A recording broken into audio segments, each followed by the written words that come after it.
5 foods you should avoid consuming with milk for optimal health. Stick around, because this one's a game changer. We all love a good glass of milk, right? But did you know that combining milk with certain foods can actually harm your health? That's right. Today, we're uncovering the top 5 food combinations to steer clear of. Let's get started. First up, fish and milk.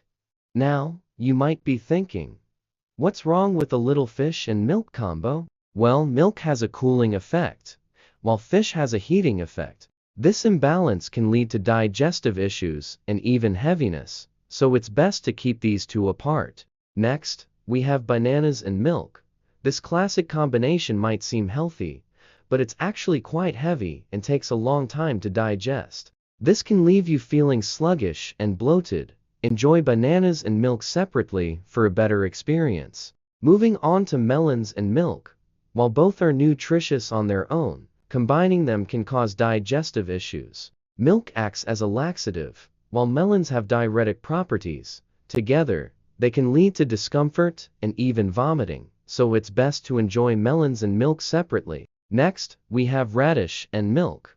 Radish has heating properties, while milk has cooling properties. This combination can cause a burning sensation in the stomach and interfere with digestion. It's best to keep a gap between consuming these two. Finally, we have sour foods and milk. Combining milk with citrus fruits or other acidic foods can cause the milk to curdle, leading to gas, heartburn, and even allergies. So, it's best to avoid this combination for a smoother digestion process. So there you have it. 5 food combinations to avoid with milk for optimal health. Remember, it's all about balance and listening to your body. If you have any other questions or need more tips, leave a comment below. Don't forget to like this video, leave a comment with your thoughts, and subscribe to our channel for more health tips and tricks. Thanks for watching, and I'll see you next time.